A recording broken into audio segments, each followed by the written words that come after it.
Election যত এগিয়ে আসবে তত নাকি বাংলাদেশ দলের নিরাপত্তা আশঙ্কা বৃদ্ধি পাবে।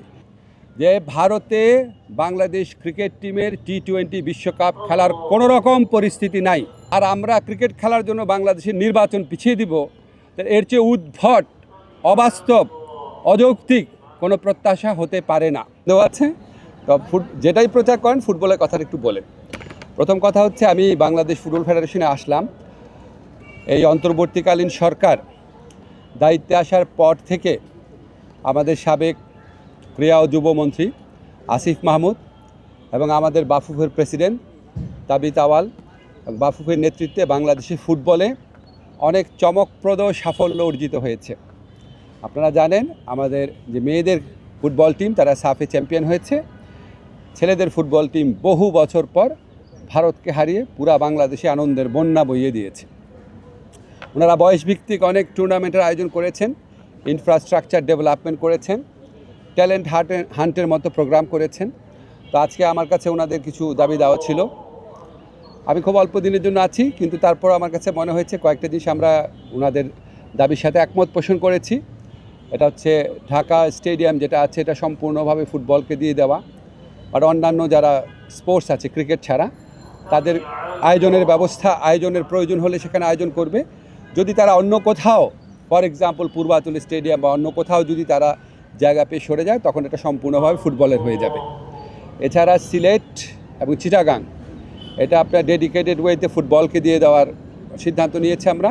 তবে শর্ত আছে, ক্রিকেট ছাড়া অন্যান্য খেলার যদি টুর্নামেন্টের আয়োজনের প্রয়োজন পড়ে ওনারা সেখানে আয়োজন করতে দিবেন। আর হচ্ছে আমাদের কমলাপুরে যে স্টেডিয়ামটা আছে সেখানে শুধু মাঠের দায়িত্বভার ফুটবলকে দেওয়া হয়েছিল, এখন গ্যালারির দায়িত্বভারও দেওয়া হয়েছে। ওখানে যে ডরমেটরি আছে সেটাও রক্ষণাবেক্ষণ এবং পরিচালনা করবে ফুটবল ফেডারেশন, কিন্তু ওখানে অ্যালোকেশন দিবে জাতীয় ক্রীড়া পরিষদের মাধ্যমে। এবার একটা অন্য প্রসঙ্গে আসি। নিশ্চয়ই আপনারা ক্রিকেটের খবর জানার জন্য এখানে আসছেন। ক্রিকেটের ক্ষেত্রে আমাদের কোনো ডেভেলপমেন্ট নাই। আমরা 2টা চিঠি দিয়েছি। চিঠি দেওয়ার পর আমরা আইসিসির যে উত্তর সেটার প্রত্যাশা করছি। এর মধ্যে একটা জিনিস ঘটেছে আপনাদের আমার জানানো প্রয়োজন, সেটা হচ্ছে আইসিসির যে সিকিউরিটি টিম আছে, সিকিউরিটি দায়িত্বে যারা আছে, তারা একটা চিঠি দিয়েছে। সেই চিঠিতে বলা হয়েছে 3টা জিনিস হলে বাংলাদেশ টিমের নিরাপত্তা আশঙ্কা বাড়বে। একটা হচ্ছে বাংলাদেশ টিমে যদি মুস্তাফিজ অন্তর্ভুক্ত হয়, 2 হচ্ছে বাংলাদেশ যে দলের যে সমর্থকরা আছে ওনারা যদি বাংলাদেশের জাতীয় যে জার্সি আছে, আমাদের ন্যাশনাল জার্সি আছে, এটা পরে যদি ঘোরাফেরা করে। আর 3rd হচ্ছে ইলেকশন যত এগিয়ে আসবে তত নাকি বাংলাদেশ দলের নিরাপত্তা আশঙ্কা বৃদ্ধি পাবে। তো আইসিসি সিকিউরিটি টিমের এই বক্তব্য সন্দেহাতীতভাবে প্রমাণ করেছে যে ভারতে বাংলাদেশ ক্রিকেট টিমের টি-20 বিশ্বকাপ খেলার কোনো রকম পরিস্থিতি নাই। আইসিসি যদি আশা করে আমরা আমাদের শ্রেষ্ঠ বোলারকে বাদ দিয়ে আমরা ক্রিকেট টিম করব, আমাদের যারা সমর্থক আছে তারা বাংলাদেশের জার্সি পরতে পারবে না, আর আমরা ক্রিকেট খেলার জন্য বাংলাদেশের নির্বাচন পিছিয়ে দিব, এর চেয়ে উদ্ভট, অবাস্তব, অযৌক্তিক কোনো প্রত্যাশা হতে পারে না।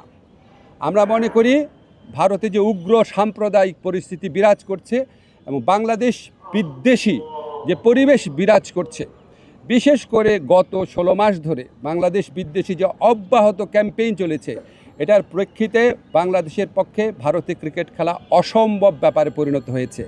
মুস্তাফিজের পর্ব এবং এরপরে আপনাদের যে চিঠির কথা বললাম সেটার মাধ্যমে এটা সন্দেহাতীতভাবে প্রমাণিত হয়েছে। আমরা মনে করি ক্রিকেট খেলার উপর কারো কোনো মনোপলি থাকা উচিত না। বাজার ব্যবস্থাপনার ভিত্তিতে একটা খেলার সম্পূর্ণ বা একটা টুর্নামেন্টের ভাগ্য নির্ধারিত হতে পারে না।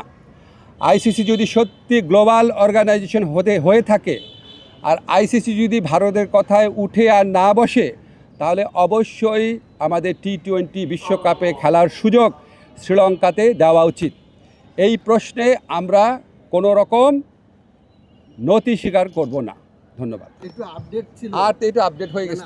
একটা আপডেট ছিল যে আজকে দিয়েছে মানে ক্রিকেটের যেটা যে তারা শ্রীলঙ্কায় দিবে না, 2টা ভেন্যু চেঞ্জ করে কেরালা এবং 2টা ভেন্যু তো ইন্ডিয়াতে। আর জিজ্ঞেস করছেন কেন? আমি তো বললাম ইন্ডিয়া মানে তো ইন্ডিয়াই। ইন্ডিয়াতে কি আপনি মানে আমরা ইন্ডিয়ার কথা বলছি, আমরা তো কলকাতা বলি নাই। সো আমাদের বক্তব্য যদি আপনার কলকাতার থেকে চেঞ্জ করে অন্য ভেন্যুতে দেওয়া যায়, শ্রীলঙ্কায় দেওয়া যায়, কোনো সমস্যা না। আমি পত্রিকায় দেখলাম, আমি জানি না সত্যি নাকি মিথ্যা, পাকিস্তান নাকি আমাদের টুর্নামেন্টগুলো আয়োজন করার প্রস্তাব দিয়েছে।